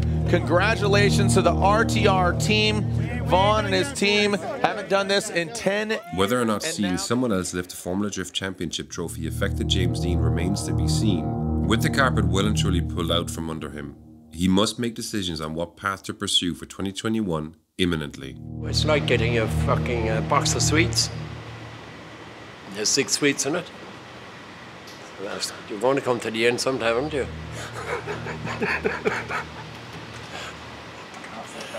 Every sweet is as good as the other one, but it'll have to end. And what you do then? You get another box of sweets.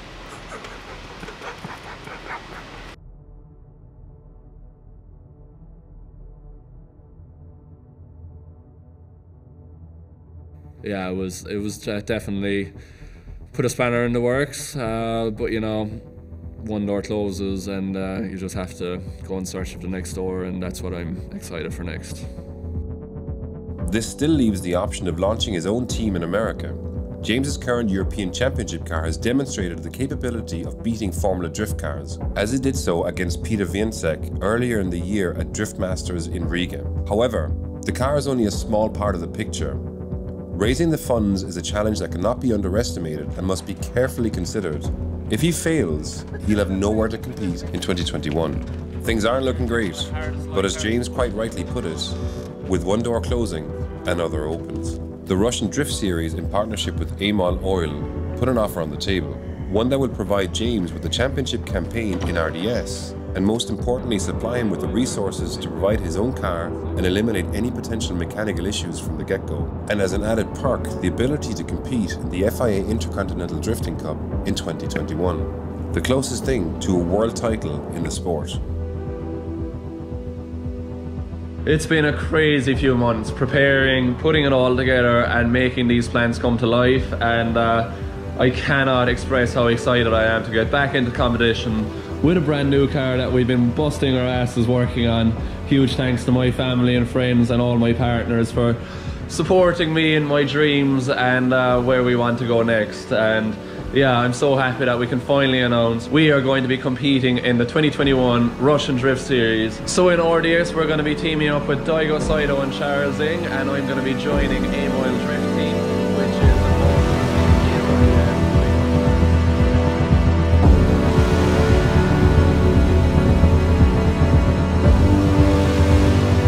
is I've had my eye on the Russian Drift Series for quite a few years.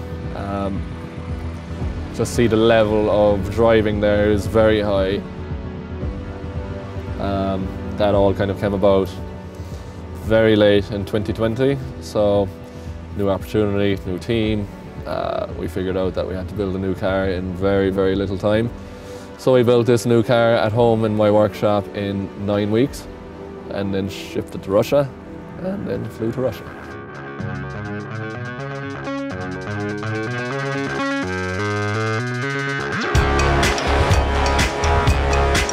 And of course, wow, what a matchup. What a matchup here in top 16. Latvian star Kristaps Bush against Russian star Georgi Chivchan.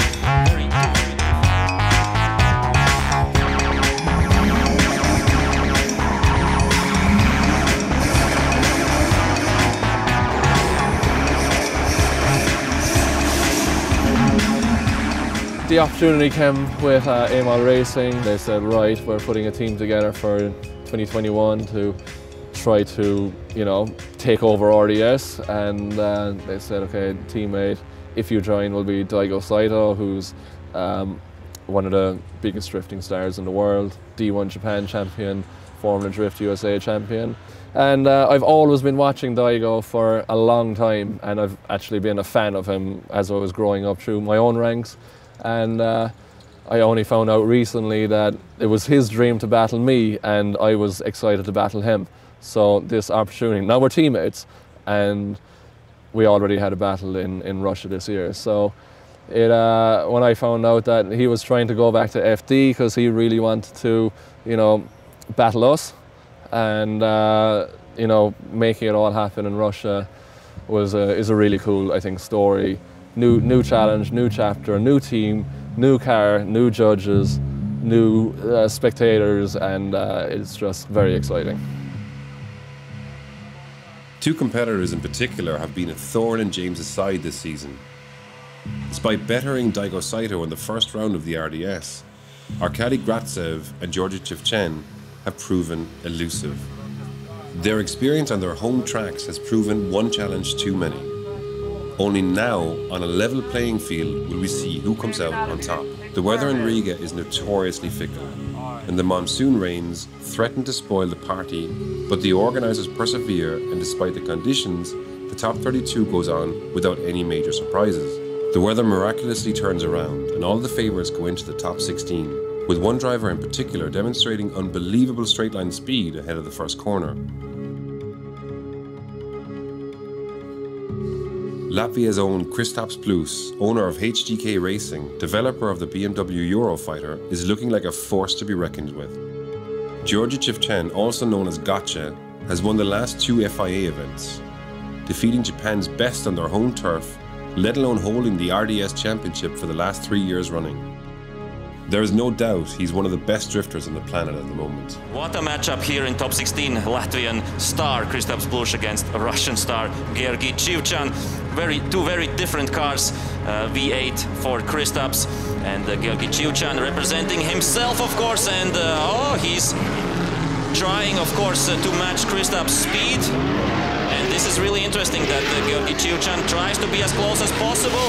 And right now, nice zone from Kristaps Bush. Georgi Chivchan trying to chase.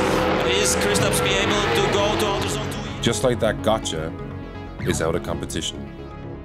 One bad decision, and he's out. I've spent a lot of time with Jack over the years, and he is an exceptional talent. Like I could tell it from when I first jumped in the car with him. You know, started giving him information, giving him feedback. He understood what I was telling him very, very easily.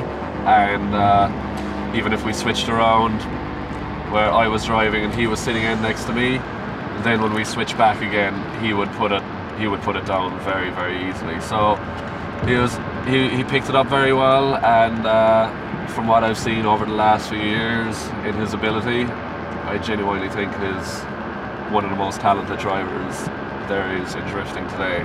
Fellow Irishman Jack Shanahan has also had the opportunity to compete in Russia this year and has been doing exceptionally well. He will be looking to bring everything he has to the table to pull off a win in Riga.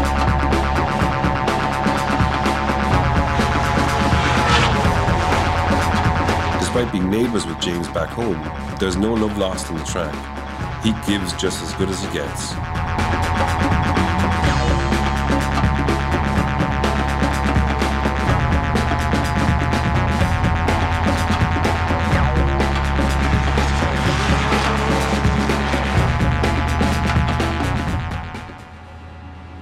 Jack Shanahan, disappointing finish to your weekend here. Christoph's Blues seem to have a little bit more in the bag than you did. Talk us through it. Yeah, just, I don't know. We've done a solid lead run. Christoph's actually even made a mistake behind us, so kind of all they had to do is try to be as close as we can, but I don't know. His car and tyre combination was absolutely insane. Like, I just had no hope. Like, we left the start line and I may as well have stayed there because it was just absolutely pointless. So I don't know, brought a drift car to a drag race again, I guess, and I could say we can work on it, but I think we have as much grip as we possibly can put in the car, so I don't know. I think it's tyres or something, but we tried our best, we had a good time, and hopefully put on a show, but not the result we wanted, definitely not. How do you take this data from a weekend like this and go back into the RDS Championship with a performance from this weekend? It was a solid running up until that exact run just there, and really, to be fair, nothing to do with yourself. It's down to the grip and the tyres. Yeah, like, there's not really much data you could take. Like, if we were like a small bit slower, you could be like, oh, we could try make it work, but when you're that much slower than somebody, you may as well just try smile and wave because you're fucking pissy against the wind. Despite giving an excellent account of himself, Jack Shanahan was unable to match the straight line speed of Christoph's. A controversial point in the sport remains up for debate. Whilst there are rules regarding tyre width and compound within the sport, it's only the tyre width that is controlled within the FIA competition, not the power output, which is unlimited. No, I want to win, and this track, Riga, I've managed to win here many times in the past. It's my absolute favourite track in Europe. I love it here. It's dangerous, it's sketchy, it's flat out ballsy. Everything you want to see about drifting is right here. I'm just praying we have luck this weekend. Yeah, I'm hungry. Absolutely, I'm starving. I'm even hungry right now. It's been a long day. But yeah, bring it on. Like, I can't wait. I'm very excited about this event, and I will be disappointed if I'm not on the podium. Results have been mixed in Russia up to this point in the season for James, despite being in a familiar chassis. The standard of driving of the frontrunners is amongst the best in the world, and the speed of the tracks is incredibly demanding at such close proximity. As it stands, James hasn't seen any step of the podium in nearly a year, and he is now up against Christoph's. James will have to dig deep in order to better the Latvian on his home soil. Wow, this is what a matchup. James Deane against Christoph's Blues. James Deane from Ireland, of course multiple European and also Formula Drift champion. Christoph's Blues, multiple Eastern Europe champion. James Deane out front. Nice transition there here from both of them. Really filling out the zones from James Deane and Christoph's Blues. Really close, nice proximity, and we are on to top outer zone 4. Christoph's a little bit losing their angle, but still very close. Very close, very nice car control from both drivers. Really fluid, really nice, and we are now onto the wall. Christoph's always loves this, always comes and tries to tap in. They are side by side over the finish line. What a great battle! Very nice lead, James, very nice lead, but he was very close. One of the best chases I've seen him done, so we're going to have to give it everything here. Give it everything down the straight and into the first corner. Best of luck.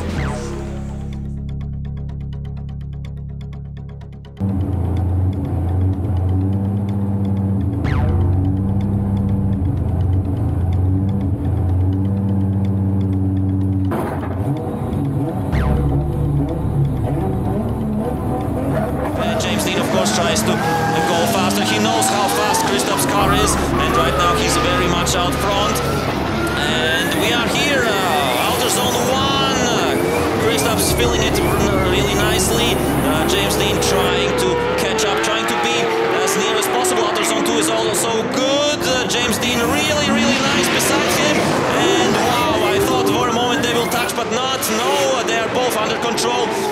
racing out there, but both sideways, and we are onto the wall very deep, and Kristaps touches the wall, a little bit of losing angle, and 3-time touching of the wall and loses angle, and Deane goes by him. What a dramatic ending.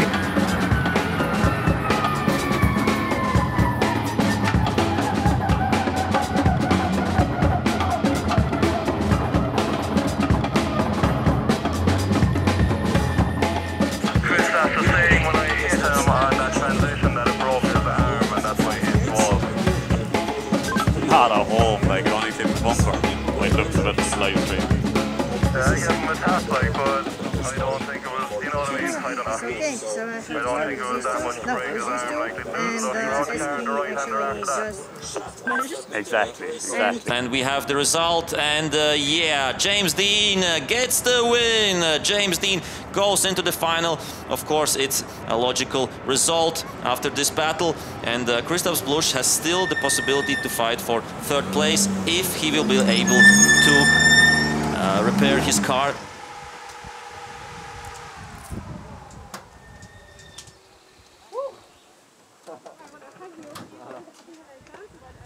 Thank you very much. Delighted. Fourth final. So, lone boy? Huh? Lone boy? Yeah. Pretty good. I'm here now with James Deane, who is in the final with Nicholas. James, first of all, before we go to the battle of the final, let's talk a little bit about your battle with Kristaps Blush. I mean, incredible driving, first of all, but talk to us about that second run. There's a big gap off the start line. What happened there? Yeah, so I knew, as I said to you before, that he was the fastest car on the straight. So I left just before the light went green, so I could have a bit of a jump. But when the light went green, he waited for as long as he could on green, which is in the rules. You can wait 3 seconds. I think he waited quite a long time to try to catch me out by being too far ahead.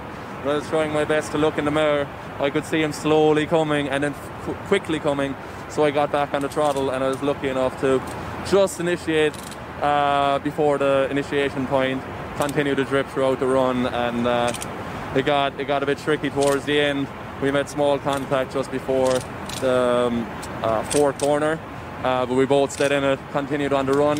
But then as we transitioned towards the wall, I could see him washing out, and I just held back for a second because I knew he was going to make quite a bit of contact, and we finished off the run. But he drove awesome. When I was leading first, he was right on my door the entire run, so I knew that I had to do something, and that's why I took a chance by leaving the line early, because if I didn't leave the line early, there was no way I'd be with him going into the first corner.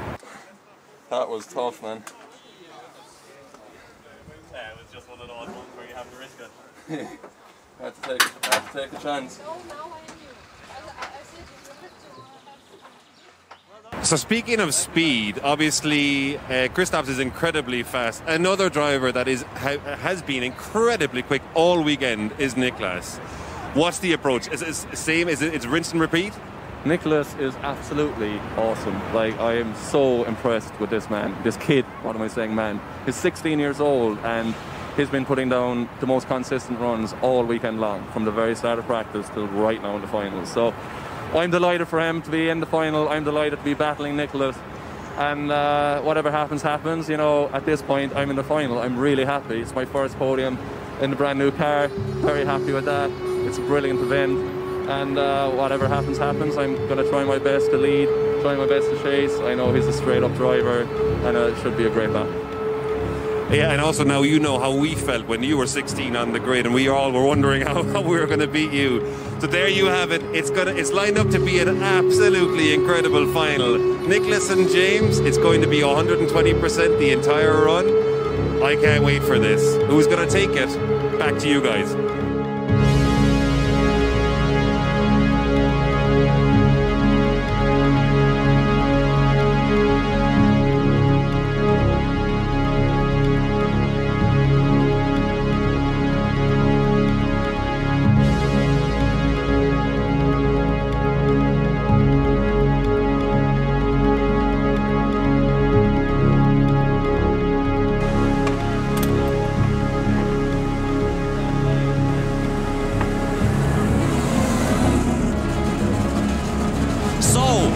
we are on to the final. James Deane from Ireland with his Nissan Silvia S14 against Nicolas Bertans from Latvia.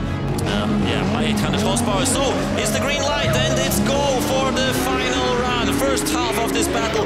Deane out front, Bertans chasing. What will happen? How close will Bertans get? How good will be the lead round from James Deane? A little bit missing out of zone 1. Just with one wheel. Bertans right beside him. And next on to auto zone 3. Very nice lead right now from James Deane. Really close. Bertans losing it out a little bit on straightening out. What has happened to Nicolas Bertans? Why did he straight out? Why did he lose speed? And what has happened? And James Deane goes on with a nice wall ride until the finishing end. Things go to plan, things don't go to plan. By now you should have grasped that to stand a chance at being the best in this sport isn't just about demonstrating technical skill. The preparation that goes into developing who you are as a driver is of course an integral part, but the experience required to meet the demands of getting a car to perform at its best over and over again against extreme mechanical strain isn't something that can be developed overnight. What we now know is that Nicolas has seemingly suffered a mechanical failure and his run will be counted as a 0.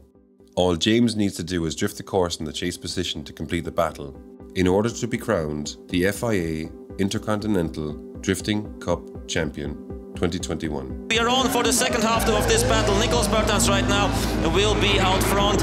James Deane will be chasing. Of course, Deane knows that he has a lot of advantage right now over Nicolas, but he's playing it safe. Nicolas Bertans also not hitting outer zone 1. And now James Deane is coming up, coming closer. It was just safe for the first corner. Nicolas Bertans trying to put a good and solid run together. Right now in auto zone 4, really fluid, really nice run, and James Deane is on his side, and the last corner, last wall ride of today of FIA IDC, and really close battle, really nice battle up, but then gets the wall, and it's a wrap!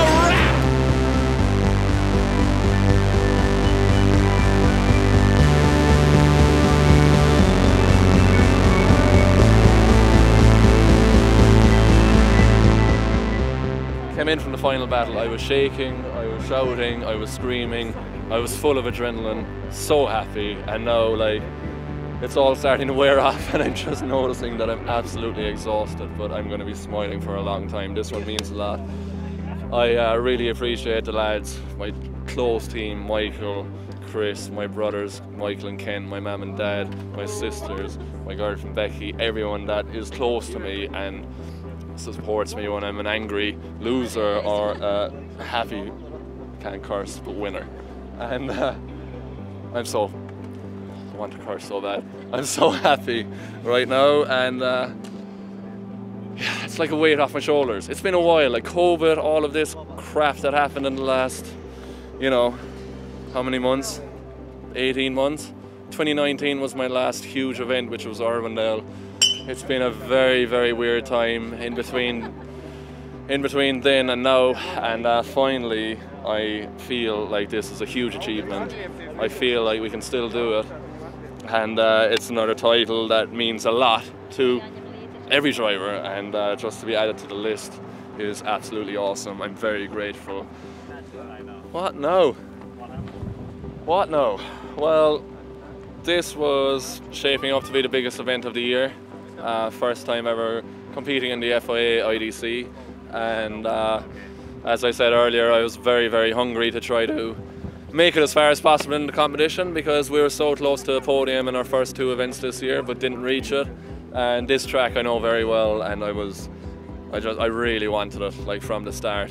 And I think we were very calculated. The team did a great job just keeping the car. The car has been perfect, no issues whatsoever. And I, as a driver, even though the conditions were very tricky, changing from wet to patchy to dry, I just tried my best to take it one step at a time. And before we know it, we're sitting in the final and getting the win. So it's hard to believe. FIA Intercontinental Drifting Cup winner.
After winning the top 8 battle with Akasha, I like started crying like immediately. Like I bust into like the weirdest set of emotions that I've ever experienced. Like, you know, I was like, what? Like I didn't know whether to like be happy or cry or what to do. Like, I don't know what's going on. You know, like everyone was crying. All my team were like, you know, emotional. Like, cause like it's all about the team effort. Like, it's not just me driving the car. Like, you know, so it was like definitely a weird sense of like, I don't know. It was the weirdest emotions I've ever had anyway, for sure. Frederick Asbo goes on to win the 2021 Formula Drift Championship, 6 years after his first championship win. It just goes to show that commitment in this sport pays off. If anything, the harder fought battles matter more. The one thing these drivers share is that they did whatever it took to make things happen. They all persevere. For battles that are won in seconds, it takes years of work. Without support, none of it would be possible.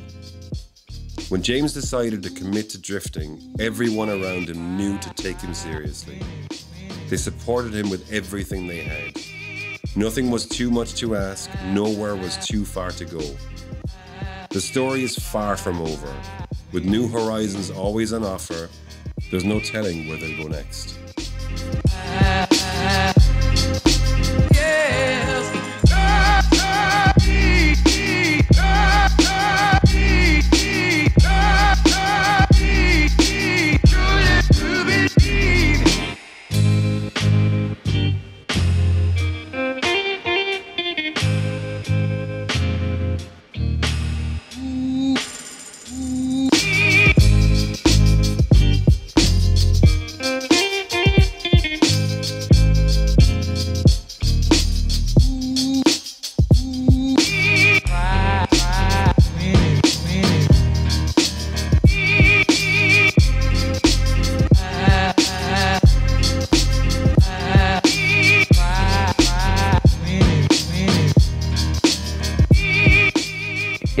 It is the full package that you need to win, and James had that, you know, and he deserves everything that he has. And I know that there is big things on the horizon now as well. And again, James will only do it if he knows that he's giving it his 110% best. You can't look back and think of what might have been, especially when someone shows so much talent. So they all rallied behind him. It's just brilliant. You know, it's just brilliant to see. It's just a great bunch of people, really.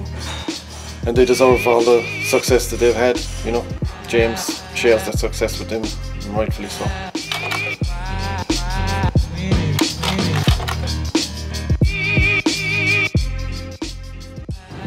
I absolutely wouldn't change anything. We've had our struggles, don't get me wrong, but I think they make the good times so much better. Like starting when I was 15 years old with this Ford Sierra 2-litre, 120 horsepower, like, I couldn't afford to put fuel in it. Like, I was going to my nearest farmer, I'm not even joking, going to my nearest farmer and going to his like silage pit, so where they hold the black plastic down with old tyres, and I'd be going through the tyres looking for old used 14-inch tyres, and you would take like 10 or 15 of them, put them on rims at home. There might be nails in them, they might have holes, but you would stick a screw from the inside out. Just do whatever it took to. The tyre might last 2 seconds, it might last, you know, 20 minutes. But coming from that and you know, going through all the years, and now this is what I do. It's just absolutely amazing, and I don't think it could have happened better in any other way.